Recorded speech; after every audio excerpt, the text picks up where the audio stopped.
What's up, guys? It's Keem from Me and the Korean. Today we're here with James Rodriguez.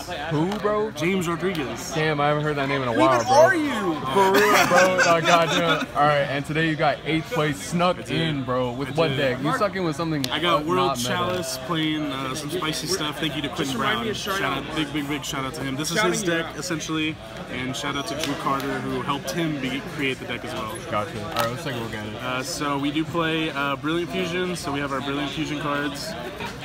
We have Lazuli, Garnet. We played 2 because I'm going to probably draw 1 because this deck has a draw 3 and it can Emerald, so I usually draw 4 if I open up correctly, so we're trying to make sure we don't brick with the Brilliant Fusion.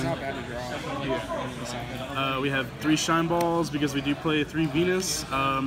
Venus was the MVP of today. If I drew this, I did feel like I was in a good position. I didn't feel like I was going to lose at all. I have this card right here, which is World Legacy World Chalice. His effect is if he's normal summoned and he goes from the field to the grave, you can special summon 2 World Chalice cards from your deck. So he's free as hell. You have cards that allow you to special summon more than, or normal summon more than once, so he's always probably going to get normal summoned. As for the other World Chalice cards, we play 1 Dog, 3 Lee. The Lee, it's pretty much a search card. You normal or special summon it. It's going to be able to search whatever card you need. Usually you're always searching your World Chalice or World Legacy card from this. And you have a Link monster that allows you to normal summon a World Chalice again. And you also play Seraphinite, so you're normally going to get that off. Really cool effect. When this is in the grave, you can pitch a card. You can pitch a card to put this back into your hand, so that's why I don't really mind having this in hand either. Really what came up a lot was I play 2 of the vanilla World Chalice cards. If these are in the grave and I have Lazuli in hand, I'm pitching this, grab Lee, Lazuli effect goes off, I have 2 World Chalice cards in my hand now. So that came up a pretty good amount. Nice. The reason why I only play 2 of the vanilla cards is there's a combo with Venus and Venus and Seraphinite where you can do all your Shine Balls, special these when you have this effect go off, and then you go into an Emerald. Emerald back all the Shine Balls, draw your card, and then you go off again. So you're pretty much just starting from 0 to back to there. I played 2 Gofu. I only wanted to play 2. I didn't want to maximize on it because it doesn't get you into one of your favorite Link monsters, which is Imduck. Imduck needs a 1 normal monster, no tokens, but you're able to go into Link Spider and do some cute plays. One of the ones that Quentin Brown taught me last night was when you have this, you can go into Link Spider, and if you opened up one of the vanillas, you can just Link Spider, bring this out right there, and you can go off, so you're back where you were, so you can get Imduck and everything. As for hand traps, obviously, I love this hand trap, can't really do anything about it. Ash, I didn't want to play Ghost Ogre, didn't really do anything against Pure Zoo, and I really only wanted to use this card if necessary, not even for like Barrage or anything if I didn't have to. I'm looking for Desires, Heritage, if I don't want them to draw 3, it's mainly for those, and Maxi. I don't want them to Maxi me. I can deck them out, but it's very hard. I don't know how to learn it. You gotta draw perfect. Yeah. Gotcha. So I played a very heavy Kaiju count. For one of the cards that I played. These, do you want to maximize on these because this actually gets you the OTK. If you search this and you can clear their board with Firewall and you special this, you actually, in my deck, you can use the effect, which is to take off 3 counters and you can special summon a token that's 2800, so we'll go into that. And obviously this is the best one to start off with. You can negate anything and it only takes 2 counters. As for spells, I played World Legacy's Heart as a 1-of. It's pretty much just a resource game. It's really late game for me is like turn 2 because I'm going to go through most of my extra deck and this just fuels it back. And this is searchable. If the World Legacy World Chalice card is in the grave, you can remove him from play and search this card. So it's a 1-of, it's searchable. You're going to usually have it if you need it on that second one. So as for most of the spells I played 2 Transmodify. The play with Transmodify is you summon Lee. Lee is a 2 Light Fairy, and you just Transmodify it into your Venus, and you can just go off. So you got to search and you get to do your combo, so you're just 1 step ahead. And then we have 3 Brilliant Fusion. We're playing the Brilliant Engine. Being able to normal summon more than once is just perfect, and being able to just fuel your graveyard and everything is the best thing you need. I only mained 1 board removal, which is Raigeki. I don't know why, man. I must be really, really bad, but I love this card. It is free. You get to kill your opponent with it, so I don't know. Why not? Foolish Burial and Soul Charge. If I drew this, it usually was GG for it. Foolish is mainly if I don't have a play, I can send Lee, pitch a card, and have Lee, and I can kind of do plays and stuff. But the main purpose that I wanted to use this for, I told Quinn Brown about it.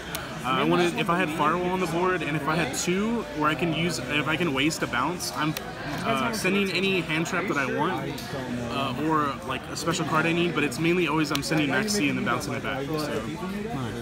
And then I played Upstart Goblin. I'm playing 40 cards, so 39. This was the spicy tech from Quentin Brown and Drew Carter. I was playing Kyoto Waterfront with 1 terraforming. The way this card works is every time a card is sent from the field to the grave, it gets counters. And once you're at 3 counters, you can search any kaiju in your deck, and it doesn't even remove the counters for searching, so it's a free search once you get 3 counters. And with Link Summoning, you're going to easily get it to 5. And once you bring out, the biggest combo was when you had Firewall on board and you moved a card or Link Summon from the card that it was pointing at. You can special summon a card, obviously. So you're specialing Gamma Seal in defense mode. You have a 3,000 huge ass on the field that can negate anything you want, technically. And every time you negate with Gamma Seal, it removes it from play. So this is the engine that I played that I really enjoyed with it. Cool. For side deck, don't get mad. I didn't have 2 more Cyclones, so I played Twin Twister. It actually came up for the second Cosmic, but I mean, we still got there. The reason why I wanted Cosmic was for the True Draco matchup. I don't want them being able to pop anything. I don't want them to have resources, and this is the best thing. A lot of people played Deflector, so I really didn't side this in going second or first. First was usually the other traps that I played. I did add more board wipes when I was going second, though. A lot of people had really huge boards, and they didn't really use Ebe. Ebe is one of the Link monsters that can protect from this, but not everybody was getting used to using it. So what I would do is I would side out my Kyoto Towers engine, which was 1 terraforming and 3 of the and 3 of the waterfronts, not towers, sorry. And I would just side them in for this. So I had 4 board wipes, and I can still search my kaijus if I need to. And what came up earlier on round 2 was I had this in hand, and I didn't have a play, but I had Foolish, so I would just Foolish Lee, pitch this, did my Lee stuff, and I was able to survive next turn because I was able to search a kaiju. The other cards that I sided, I played 2 Barrier. It would have been 3, but I only had 2. And then this was actually MVP also, even though they ruled it differently here at the regional. You pay 2,000. They get to look at your hand. You look at your opponent's hand, and you banish a card.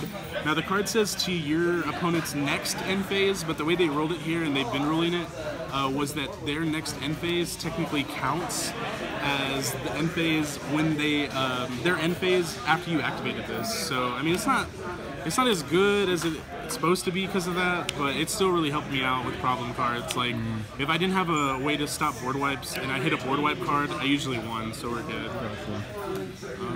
For XYZs, we played only 2 Firewall.